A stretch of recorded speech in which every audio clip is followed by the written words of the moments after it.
I am, with a back and forth motion, cutting these green tomatoes.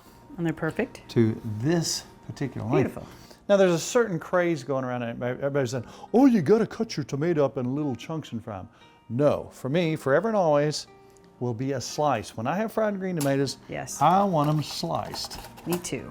That's how I like them, period. Beautiful. So let me tell you about my fried green tomatoes here.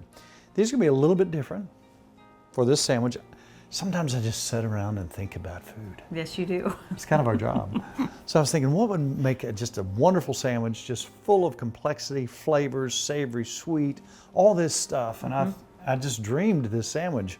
And I thought, okay, I want these tomatoes to have a little crunch and a little flavor. So I'm gonna use some of my, I know it sounds strange, chili seasoning. And I'm gonna put in panko. You thinking panko? Yep, Yummy. because I want that crunch and I want this flavor for this particular sandwich. My mouth is watering. I mean, it's seriously, my mouth is watering because of what's getting ready to happen here. So I'm gonna take my fried green tomato, which is not fried yet. I'm gonna put flour in there, equally, make sure you got plenty of flour.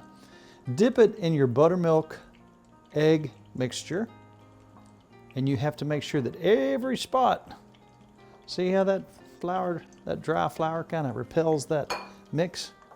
You got to make sure every square inch of that is covered, so when we come to the dry mix, it will adhere to that. Notice I'm leaving that seasoning on the top because I want lots of seasoning. And look what I've got. Yummy. Perfect. That goes right there.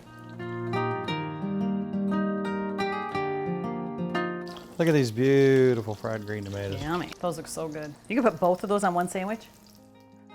Oh my goodness. Amazing.